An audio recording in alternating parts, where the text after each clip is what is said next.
Selamat datang di channel Lubang Horor. Jangan lupa like, komen, dan subscribe agar channel Lubang Horor ini terus semangat dan terus berkembang. Tanpa banyak basa-basi, ayo kita mulai ceritanya.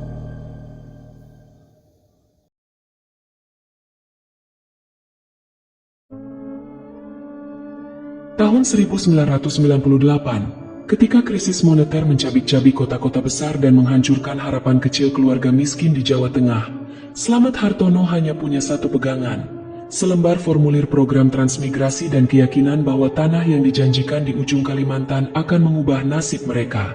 Perjalanan dimulai dengan kereta yang pengap, lalu disambung bus tua yang sesak, sebelum akhirnya mereka tiba di dermaga kecil di tepi sungai yang tak dinamai. Dari situ, rombongan transmigran dibagi-bagi.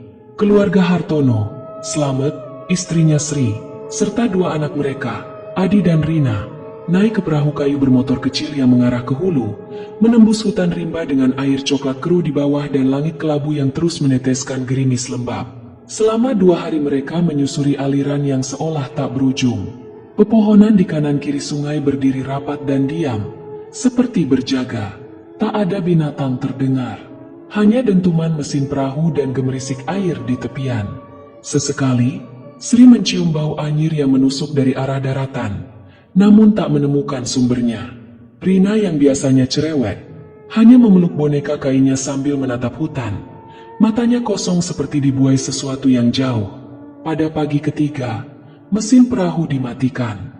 Pemandu mereka menunjuk ke arah jalur kecil di tepian sungai, dilapisi papan-papan yang licin oleh lumut. Itu jalan ke kampungnya, katanya singkat. Jalan setapak itu membawa mereka ke Tumbang Karangan, sebuah desa kecil yang tampak seperti mimpi dari brosur pemerintah. Rumah-rumah kayu berjajar rapi, sawah membentang di kejauhan, dan udara yang bersih tanpa suara klakson. Warga menyambut mereka dengan senyum lelah namun tulus, membantu menurunkan barang, menunjukkan rumah yang telah disiapkan. Tak ada yang mencurigakan, semuanya tampak benar. Namun, ada sesuatu yang tidak bisa dijelaskan. Langit terasa terlalu kelabu, seperti tak pernah benar-benar biru. Udaranya berat, menekan paru-paru dengan cara yang aneh. Dan meski ramah, sorot mata para warga seperti selalu menyembunyikan sesuatu. Seolah-olah mereka menunggu sesuatu. Rumah keluarga Hartono berdiri di ujung desa, menghadap hutan yang menghitam di kejauhan. Rumah itu bersih, lengkap dengan perabotan dasar, namun tak ada cermin, tak ada jam dinding, dan tak ada foto siapapun. Hanya dinding kosong dan suara angin yang seolah berputar-putar di dalam kamar. Malam pertama mereka disambut hening yang terlalu sempurna. Ketika Sri hendak menutup jendela, ia sempat melihat seorang anak kecil berdiri di tepi sawah, memandang ke arah rumah mereka. Tapi ketika ia menoleh kembali, anak itu sudah hilang, begitu saja, seolah tak pernah ada. Dan untuk pertama kalinya sejak perjalanan itu dimulai, Slamet mulai bertanya-tanya, kampung ini sebenarnya kampung siapa? Langit tetap mendung sepanjang hari. Meski waktu berlalu, matahari tak pernah benar-benar muncul. Cahayanya hanya samar, seperti melewati selapis kabut yang tak mau pergi. Di sekitar rumah, daun-daun tetap basah meski tak ada hujan, dan tanah di halaman belakang selalu terasa lunak, seperti baru saja diinjak seseorang yang tak terlihat. Slamet mulai bekerja di sawah yang telah ditetapkan untuknya, bergabung dengan beberapa warga yang hanya berbicara seperlunya. Ia perhatikan, mereka jarang menatap mata, selalu sibuk, selalu terkesan tergesa, namun tak ada jejak produktivitas yang nyata.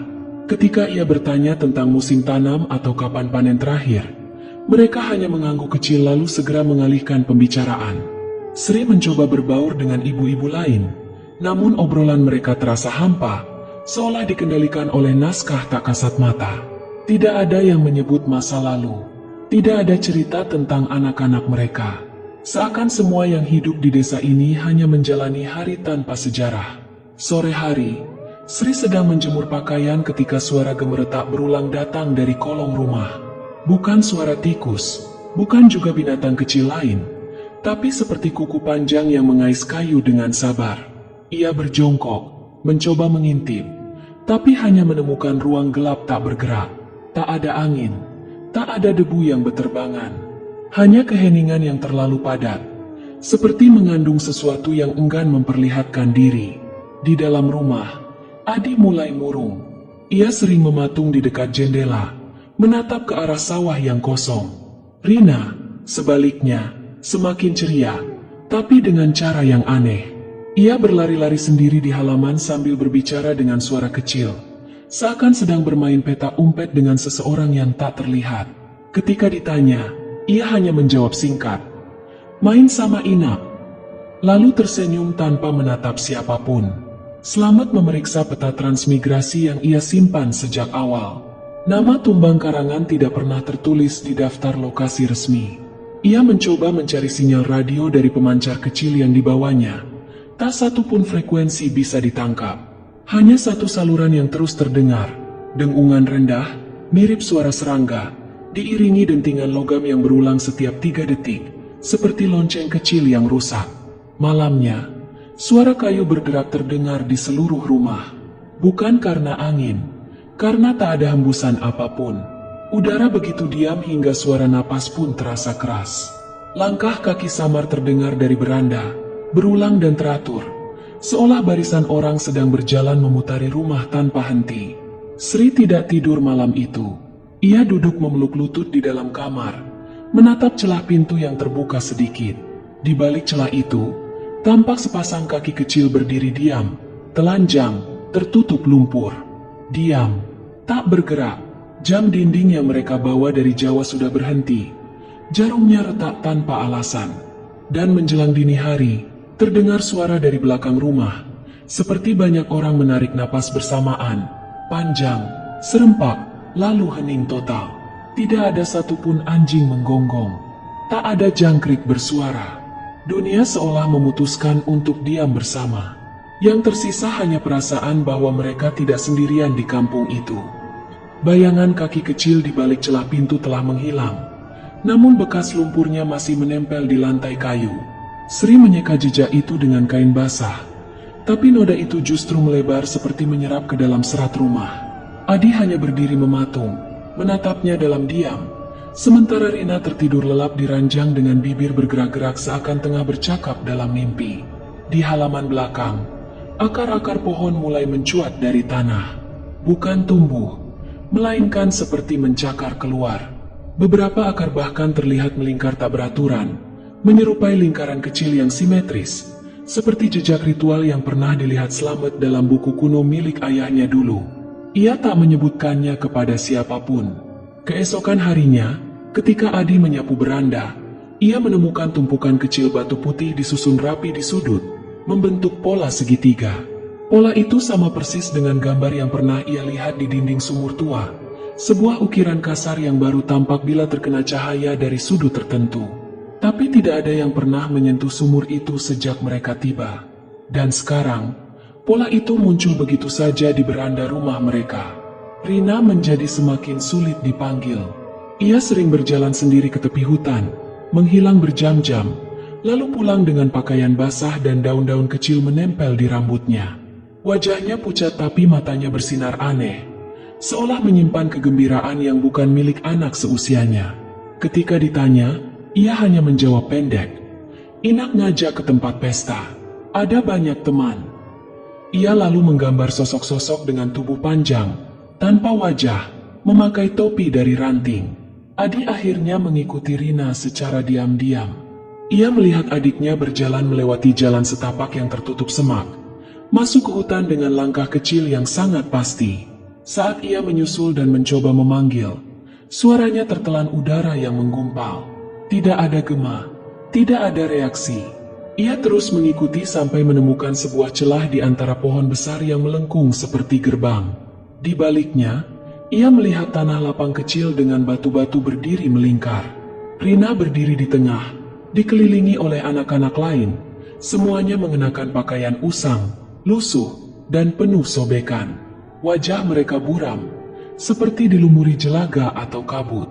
Tapi yang paling membuatnya membeku adalah mereka semua berdiri memunggungi Rina, tak bergerak dan tak bersuara, seolah sedang menunggu aba-aba. Adi mundur pelan-pelan dan tanpa sadar menginjak ranting. Serentak, semua kepala anak-anak itu menoleh ke arahnya dalam keheningan total. Mata mereka hitam legam, seperti sumur yang tak berujung. Ia lari sekencang mungkin, tak berani menoleh ke belakang. Ketika ia tiba di rumah, Rina sudah ada di dalam, duduk tenang sambil memainkan boneka kertas. Slamet tidak mempercayai cerita Adi. Tapi malam itu, suara langkah kaki kembali terdengar di sekitar rumah, berlapis, beriringan, seperti barisan anak sekolah yang berparade di lantai papan. Lalu dari luar, terdengar suara nyanyian anak-anak, bukan dalam bahasa Indonesia, bukan juga bahasa lokal. Suatu dialek aneh, datar, tanpa nada, namun mengalun seperti mantra kuno yang dimaksudkan untuk mengundang sesuatu agar bangkit. Saat Sri mengintip dari celah jendela, ia melihat puluhan siluet kecil berdiri di batas hutan, berjajar diam. Tak satu pun bergerak, tapi ia yakin mereka sedang melihat ke arah rumah. Malam itu, Rina menggambar sesuatu di lantai kamarnya menggunakan potongan arang dari tungku dapur.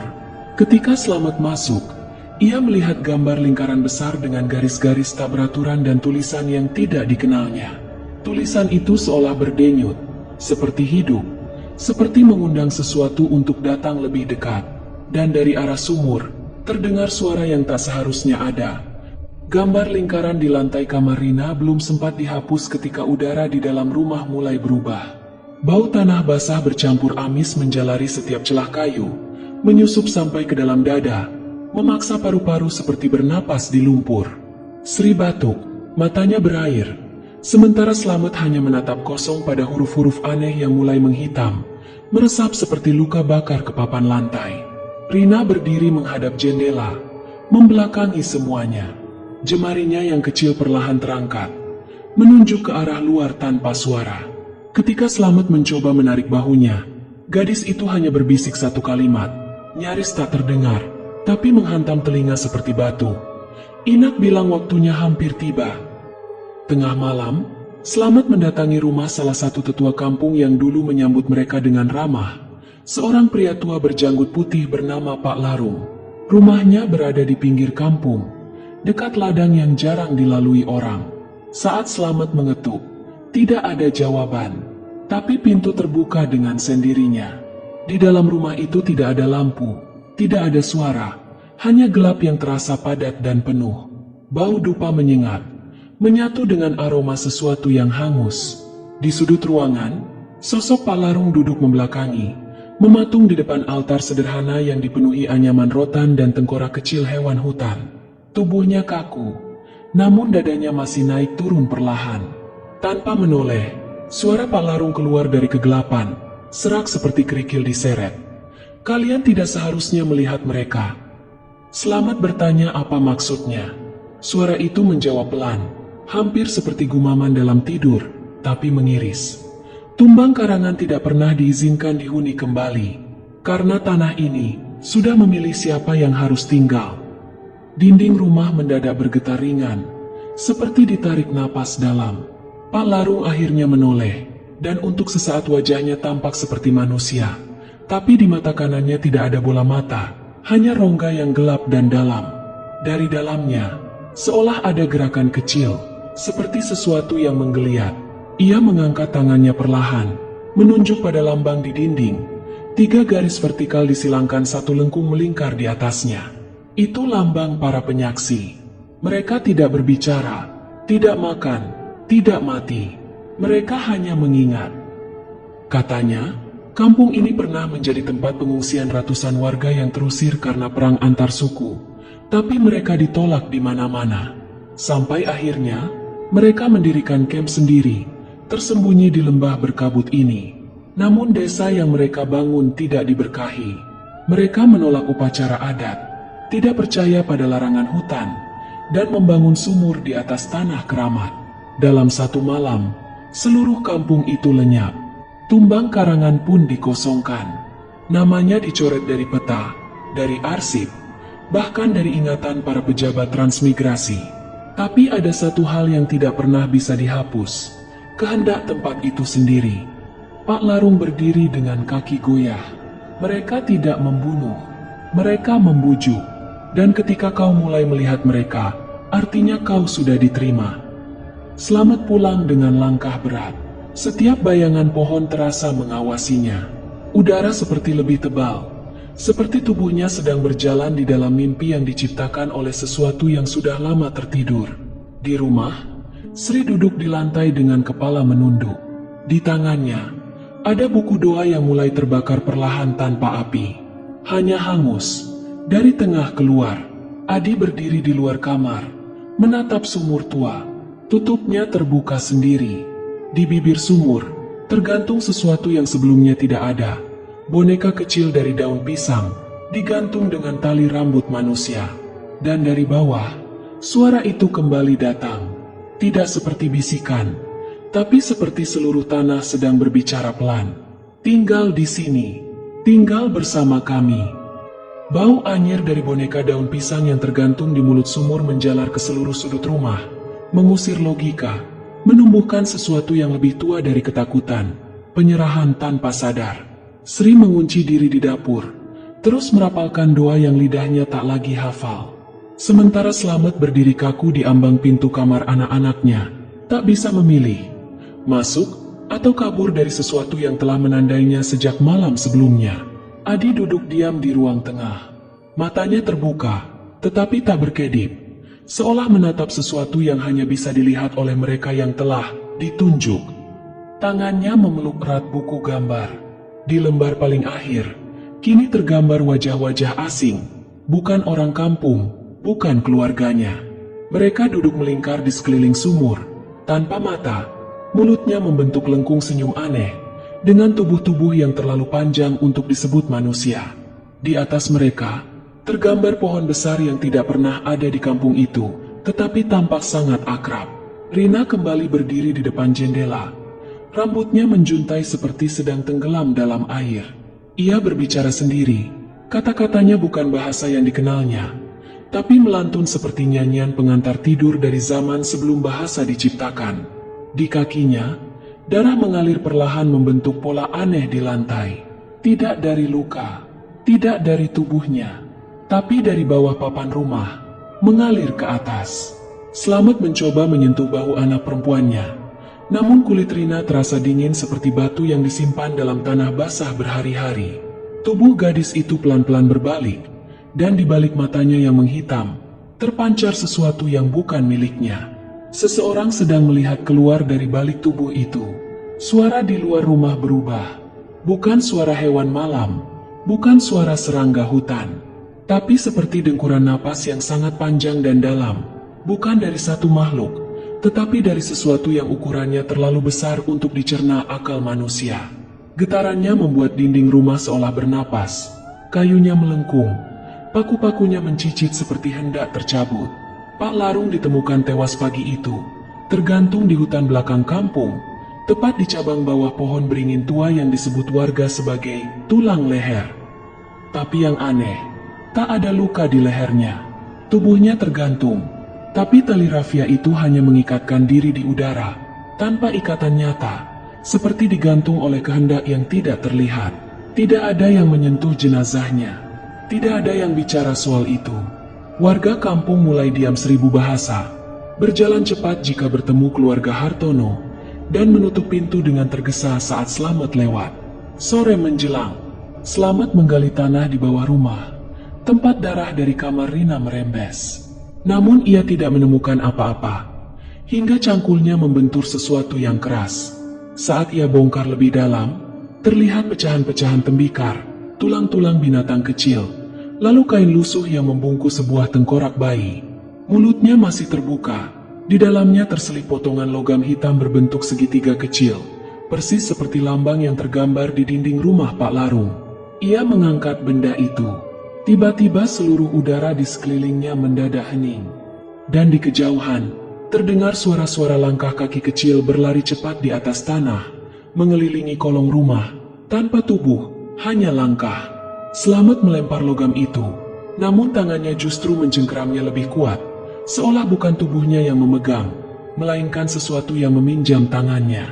Dari arah dapur, Sri menjerit, bukan karena melihat hantu, tapi karena cahaya. Cahaya kuning pucat menyala sendiri dari tungku tua, membentuk bayangan seorang perempuan yang berdiri diam, menghadap ke dinding, berambut panjang, mengenakan kebaya compang-camping dan jari-jari yang terus mencakar perutnya sendiri. Ketika Slamet mencoba masuk, pintu dapur menutup sendiri, terkunci rapat. Ia mendobrak, tapi kayunya tak retak sedikit pun. Di balik pintu, jeritan Sri terdengar seperti tercekat, dan kemudian sunyi. Ia berhasil membuka pintu itu saat bayangan perempuan itu telah hilang. Tapi Sri juga tak ada.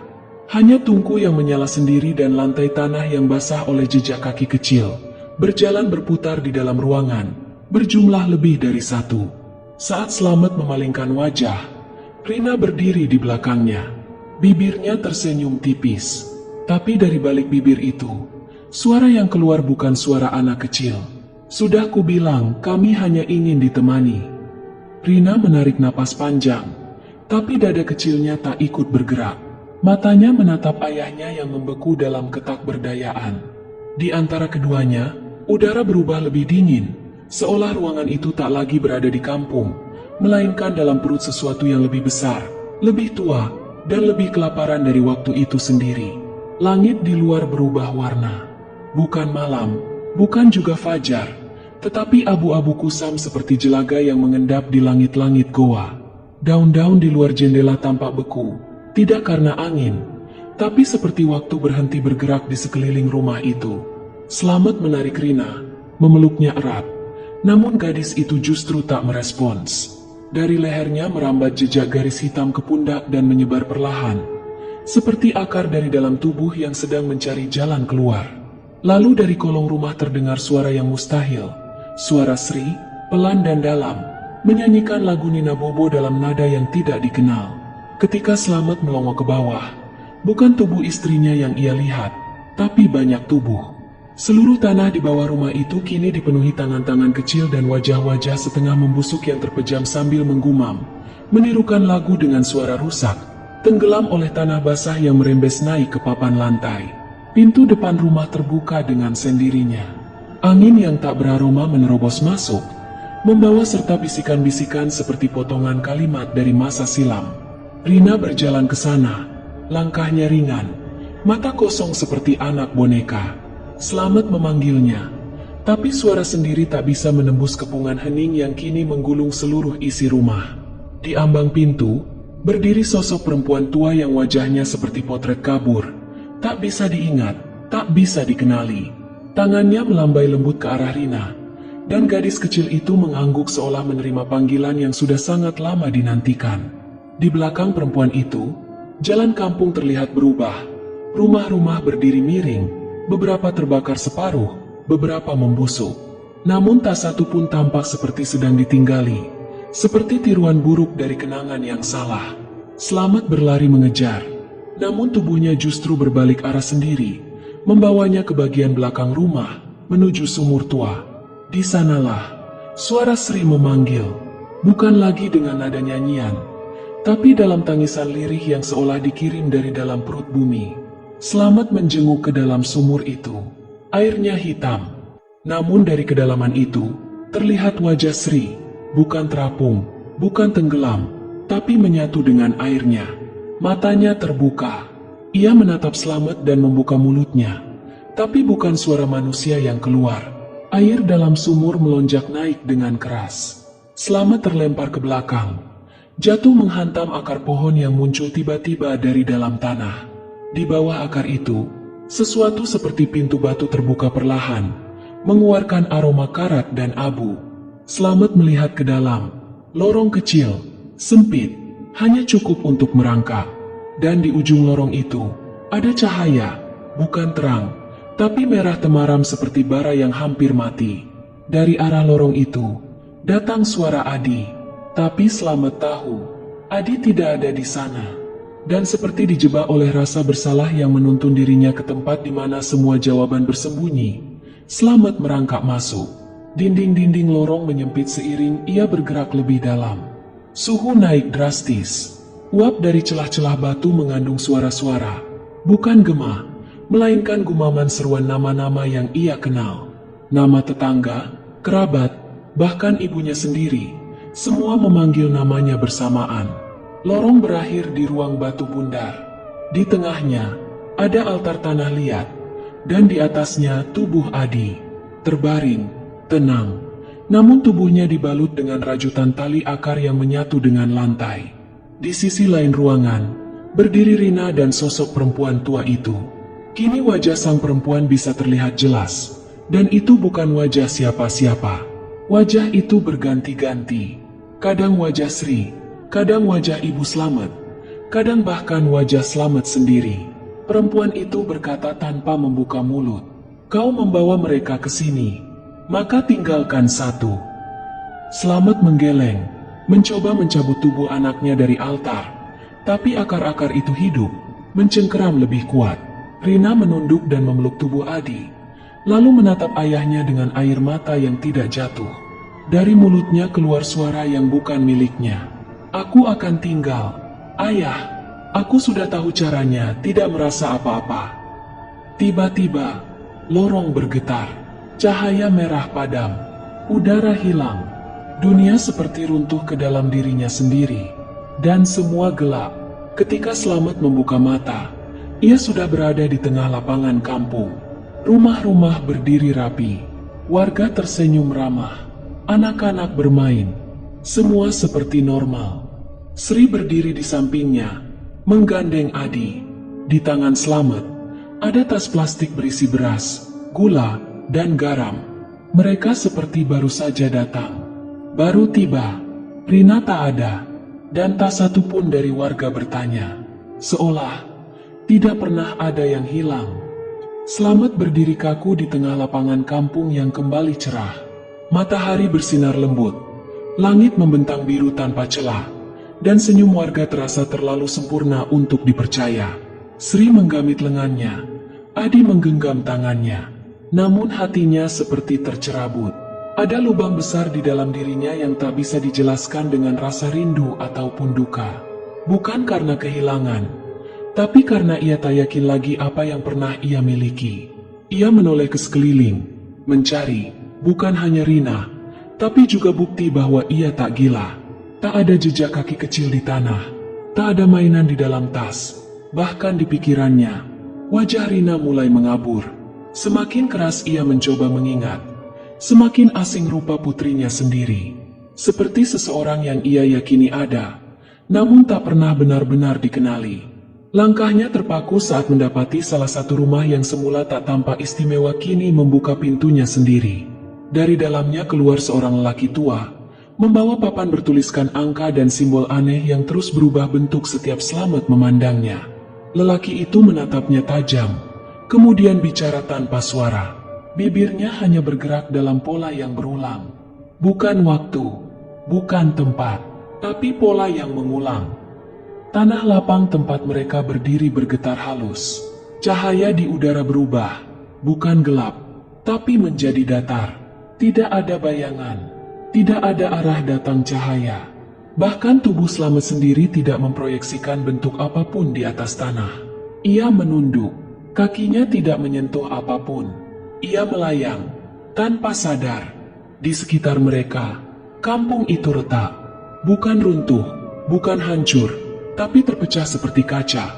Dan dari balik celahnya, terlihat ruang-ruang lain yang sama, dengan bentuk keluarga yang serupa dan berbeda. Dalam satu pecahan, terlihat Sri tertawa sendirian. Di pecahan lain, Adi memandangi sumur yang penuh darah. Dan di salah satu bagian, terlihat Rina, duduk tenang di atas meja altar tanah, memeluk lutut, menatap kosong ke arah Slamet. Hanya dia yang bisa melihat, hanya dia yang sadar. Rina membuka mulutnya, dan kali ini, suara itu menembus batas dimensi. "Ayah, kampung ini bukan tempat, tapi cara. Mereka menyusun kita ulang, sampai kita lupa pernah jadi siapa." Slamet menjerit, tapi suaranya tak keluar. Ia memeluk Sri dan Adi, namun tubuh mereka tak memberi balik kehangatan. Kulit mereka dingin, terlalu halus, terlalu tak bernyawa. Ia menoleh ke wajah istrinya, dan melihat kesalahan. Itu bukan Sri. Wajah itu menyerupai, namun mata dan ekspresinya kosong. Ada sesuatu yang mencoba menjadi Sri, meniru, menempati, seperti topeng yang dibuat dari kenangan. Slamet melepaskan pelukan itu. Mundur, tubuhnya gemetar. Adi berjalan ke arahnya. Namun setiap langkah bocah itu menciptakan gema aneh. Bukan dari kaki, tapi dari dalam kepala Slamet sendiri. Setiap gema membawa satu memori palsu. Tentang makan malam yang tak pernah terjadi.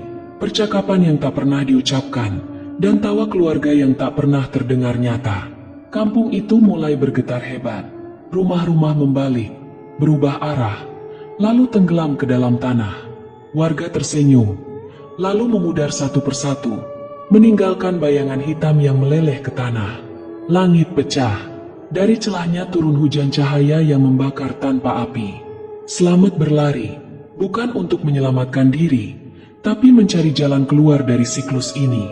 Ia tahu kini, mereka tidak pernah datang ke kampung ini. Merekalah yang diciptakan untuk mengisi kampung ini. Dari tengah lapangan, muncul sumur batu, yang sebelumnya ia lihat di bawah rumah. Dari dalamnya, suara Rina kembali terdengar, pelan, menenangkan. Ayah, kalau kau ingat semuanya, kau bisa pulang. Slamet melompat masuk ke sumur, dan di dalamnya, hanya ada cermin. Cermin yang memantulkan dirinya sendiri, tapi dalam 1000 versi yang berbeda. Ada Slamet yang tersenyum gila, ada yang membusuk, ada yang terbakar. Dan di tengah semuanya, satu wajah Slamet menatap lurus padanya, berkata, "Aku bukan yang asli." Gema pecah, dan cermin meledak jadi cahaya. Slamet terbangun di lantai rumah kontrakan mereka di kota. Peluh dingin membasahi tubuhnya. Di sampingnya, Sri tertidur. Di ruang tengah, suara televisi menyala. Ia berjalan ke dapur, melihat keluar jendela, keramaian, suara kendaraan, lampu kota. Semuanya normal, tapi di dalam kantong bajunya, ia menemukan secari kertas kering berlumur tanah dengan tulisan tangan anak-anak. "Ayah, kalau suatu hari lupa, lihat ke langit, yang tak punya bayangan adalah rumah kita, dan langit kota itu tak punya bayangan." Demikianlah kisah kali ini. Kisah tentang keluarga yang tidak hanya tersesat di tempat asing, tetapi dikupas dari ingatan mereka sendiri, dipaksa menjadi bagian dari sesuatu yang lebih purba dan lebih lapar dari waktu. Sebuah kampung yang bukan lokasi, tapi struktur mimpi buruk yang menyusun kembali manusia dari ingatannya sendiri. Terima kasih telah meluangkan waktu untuk menyimak cerita ini.